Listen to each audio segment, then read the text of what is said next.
जो भी काम लेकर आते हैं हमेशा से मैं उनके काम को अधिमान देता हूं और मेरी कोशिश रहती है कि उनके काम को पूरा किया जाए। मनाली विधानसभा क्षेत्र जो है वो पर्यटन की दृष्टि से पूरे विश्व में विख्यात है और यहाँ जब भी कोई पर्यटक आता है यहाँ का प्राकृतिक सौंदर्य देखकर वो मंत्रमुग्ध हो जाता है। मैं भुवनेश्वर गौड़ जी को बताना चाहूँगा कि मनाली के पर्यटन में चार चांद लगाने के लिए हम जल्दी ही, जिसकी की चर्चा मुझसे भुवनेश्वर गौड़ माननीय खान साहब ने की थी, उसमें हमारी इनके साथ चर्चा हुई। 250 करोड़ रुपए की लागत से एक मनाली के साथ रिवर फ्रंट बनाने जा रहे हैं जहां टूरिस्ट भी आएंगे और आप लोग भी उस रिवर फ्रंट में बैठकर ब्यास नदी का लुत्फ उठाएंगे। इसके लिए जल्दी ही मैं स्वीकृति देने जा रहा हूं और जो भी भुवनेश्वर गौड़ जी ने कहा है उस सब को मैं स्वीकृत करता हूं। अभी मैं जब भुंतर में उतरा, मौसम मनाली का खराब हो रहा था, सुंदर सिंह ठाकुर जी ने कहा पर्यटन में हमें सबसे बड़ी कमी जो नज़र आती है वो एक बड़े एयरपोर्ट की कमी नज़र आती है। अगर आप थोड़ा सा हमें पैसा दे देंगे तो यहाँ पर्यटक बहुत अधिक संख्या में आएंगे और जितने भी होम स्टे है, जितने भी होटल है, उनको बहुत अधिक रोजगार मिलेगा। हमने चर्चा की है, अब इस बात पर मैं विचार करूंगा कि कैसे एयरपोर्ट को बढ़ाना है। इस दृष्टिकोण से भी हम आगे बढ़ने की सोच सकते हैं। इसके अलावा कुल्लू और मनाली को कैसे, जब बाढ़ आती है, आपदा आती है तो पूरे देश से ये टूट जाता है। 2023-24 में मैं यहाँ 3 या 4 दिन रहा, मनाली पूरा कटा रहा। हमने एक अल्टरनेट रोड के रूप में सोचा है कि हम जोगिंदर नगर से भुभुजोर टनल का निर्माण करेंगे ताकि 1 घंटे में अगर आप जोगिंदर नगर पालमपुर से कुल्लू पहुंच जाएंगे। उस टनल की हमने डीपीआर बनाने का निर्णय लिया है। आज हम डीपीआर की सोचेंगे तो आने वाले भविष्य में उस टनल का निर्माण किया जाएगा। पिछले 3 साल से प्रदेश में कांग्रेस की सरकार है। हमारी सरकार ने पिछले 3 साल में क्या किया, और जो जयराम ठाकुर जी यहाँ आकर हमारे नेताओं पर जो तंज कसते हैं उन्हें मैं बताना चाहता हूँ, आप 5 साल सत्ता में रहे, आपने जनता का दुख नहीं बांटा, आपने आप परिवार का दुख नहीं बांटा। आप सत्ता में इतने लीन हो गए कि आम आदमी की आवाज आपसे दूर हो गई और हमने सत्ता में आते ही उन आम परिवारों के दुख की लड़ाई भी लड़ी और उनका दुख भी बांटा। इस प्रदेश की संपदा पर अगर किसी ने कोई मांग नहीं की तो उसका मतलब यह नहीं था कि हम उसके दुख को नहीं जानते। सबसे पहले हमने इस प्रदेश की संपदा का एक भाग उन बच्चों को दिया जो बच्चे अपनी माता को खो चुके थे, अपने पिता को खो चुके थे। आज वो 6000 बच्चे, जो 6000 बच्चे हैं 27 साल तक की उम्र में, सरकार ही उनकी माता है, सरकार ही पिता है। उन्हें हिमाचल प्रदेश ने देश का पहला कानून बनाकर उन्हें कानूनी अधिकार दिया।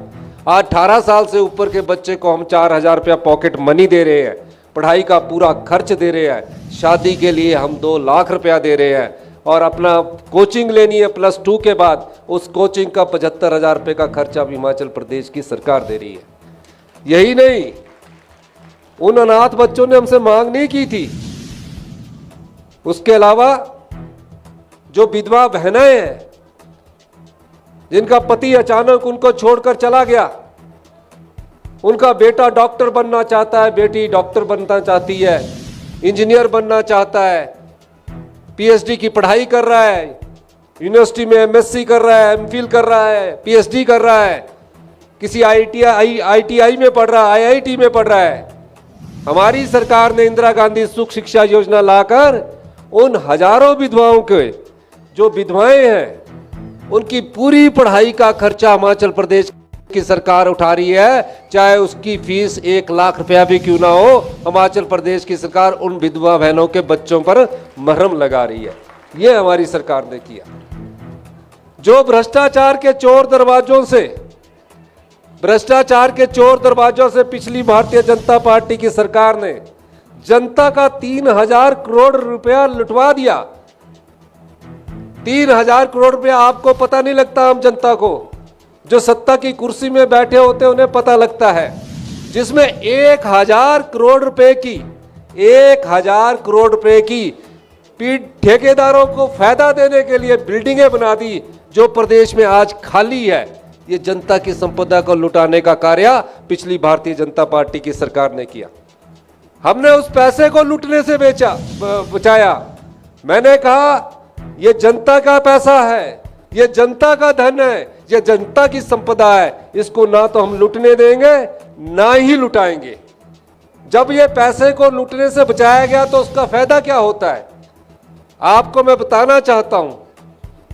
जब भारतीय जनता पार्टी की शिक्षा सरकार थी तो शिक्षा के क्षेत्र में जो क्वालिटी एजुकेशन है, जो गुणात्मक शिक्षा है, हम पूरे देश में 21वें स्थान पर थे। हमने महत्वपूर्ण फैसले किए। आज हम शिक्षा के क्षेत्र में 21वें स्थान से ऊपर से घटकर 5वें स्थान पर पहुंच गए हैं। आम गांव के बच्चे सरकारी स्कूलों में पढ़ते हैं, आम परिवार के बच्चे सरकारी स्कूलों में पढ़ते हैं। मैं खुद सरकारी स्कूल में पढ़ा हूं। वहां शिक्षा की कैसी क्वालिटी होनी चाहिए, उस तरफ उस सरकार ने ध्यान नहीं दिया और 21वें स्थान पर पहुंचा कर रख दिया था। यहां आके बात करते हैं कि मनाली के विधायक शाम को नजर नहीं आते। आप तो दिन में ही नहीं नजर आते थे।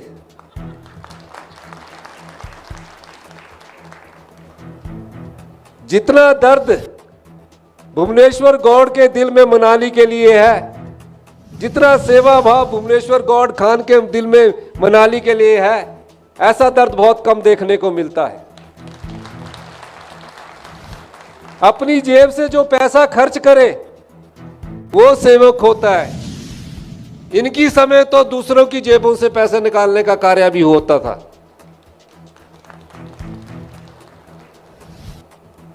मैं आज ये कह सकता हूं कि हम शिक्षा के क्षेत्र से लेकर हेल्थ सेक्टर में नंबर 1 बनने जाएंगे। ग्रामीण अर्थव्यवस्था को मजबूत करने के लिए मनाली की जो हमारी बहनें हैं, जो दुग्ध उत्पादक है, कभी मेरे पास नहीं आई होगी। 32 रुपए लीटर दूध हुआ करता था, सिर्फ 1 रुपया बढ़ा देते थे, 2 रुपया बढ़ा देते थे। हमने ग्रामीण अर्थव्यवस्था को मजबूत करने के लिए दूध का रेट 51 रुपए किया और 2 रुपए लीटर के हिसाब से, प्रति किलो के हिसाब से उन्हें हमें एक्स्ट्रा पैसे देने की बात भी कही है। तो 53 रुपए लीटर हम प्रति लीटर के हिसाब से, प्रति किलो के हिसाब से दूध खरीद रहे हैं, ताकि गांव की महिलाओं के हाथ में पैसा आए। अभी गौड़ साहब बोल रहे थे कि 5000 से 8000 होता था, और इस बार तो महिला मंडलों की संख्या भी बढ़ गई कहते। मैंने पूछा क्यों महिला मंडलों की संख्या बढ़ गई, तो मेरे से खान साहब बात कर रहे थे कि आप महिलाओं को 1500 रुपया दीजिए। मैंने बोला 1500 रुपया का 15 लाख तो दिया नहीं, मोदी जी ने कहा कि सबके अकाउंट में 15-15 लाख आएगा। लेकिन मैं ये कहना चाहता हूं, 1500 रुपया लेना चाहते हैं आप लोग? नहीं लेना चाहते ना? लेना चाहते हाथ खड़ा करके बताइए। सारे नहीं लेना चाह रहे ना? सारे नहीं उठाते, हाथ नहीं लेना चाह रहे। अगर जो हाथ उठाएगा तो बताइए। हमने, पार्टी ने वादा किया था कि हम महिलाओं को जिसकी आय 1-2 लाख या 3 लाख से कम होगी उसको हम 1500 रुपया देंगे। लाहौल स्पीति में हमने देना शुरू कर दिया, पांगी में हमने देना शुरू कर दिया। आप जल्दी से फॉर्म भरिए, 1 अप्रैल 2026 से आपके अकाउंट में 1500 रुपया मिलना शुरू हो जाएगा। ये सिर्फ अभी मनाली विधानसभा क्षेत्र के लिए कहा है, सुंदर जी पूरे कुल्लू जिला के लिए नहीं कहा है। मनाली विधानसभा क्षेत्र में हम 1 अप्रैल 2026 से 1500 रुपया इंदिरा गांधी सुख सम्मान निधि का देना शुरू कर देंगे। इसके अलावा जो आज महिला मंडल आए हैं उनको मैं 35,000 रुपया प्रति महिला मंडल देने की भी घोषणा करता हूं।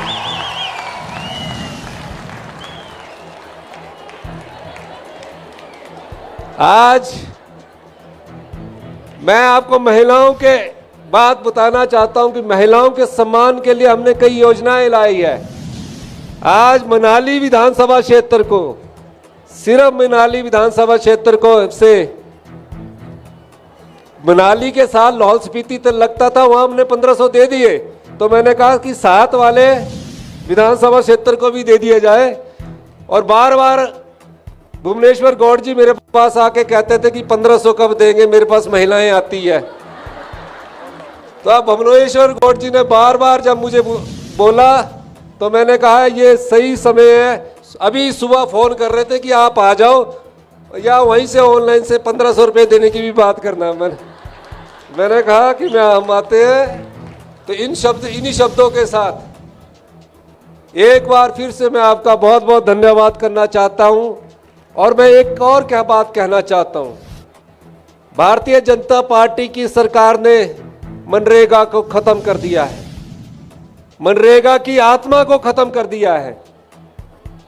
मनरेगा डिमांड ड्रिवन थी, पंचायत प्रधान लिखता था, उससे आपके रास्ते बनते थे, कुएं बनते थे। अब कोई पंचायत प्रधान लिखेगा नहीं, कहीं स्कूल की बिल्डिंग बन रही होगी, ठेकेदार के अंतर्गत बन रही होगी, उसमें आपको मनरेगा के तहत काम मिलेगा। हमने इस चीज का विरोध किया है और जल्दी ही जो मनरेगा गारंटी योजना थी जिसमें आपको पक्का रोजगार मिलना था, उस दिशा में हम भारत सरकार से बात कर रहे हैं, पर उन्होंने कानून पास कर दिया है। इस सब के लिए, मनरेगा के लिए आप सबको इकट्ठा होना पड़ेगा और एक आवाज उठानी पड़ेगी। आप सब लोग आवाज उठाएंगे मनरेगा के लिए? जो मनरेगा में ये भारतीय जनता पार्टी ने उन महिलाओं पर कुठाराघात किया है, उस गरीब परिवार पर कुठाराघात किया है जो गांव के दरवाजे पर 100 दिन का रोजगार कांग्रेस की सरकार ने, डॉक्टर मनमोहन सिंह जी की सोच ने और श्रीमती सोनिया गांधी जी ने दिया है। हम उसके खिलाफ आवाज उठाएंगे और सब मिलजुल कर एक आवाज उठाएंगे। इन्हीं शब्दों के साथ मैं आप सब लोगों का बहुत बहुत धन्यवाद करता हूं। जय हिंद, जय भारत।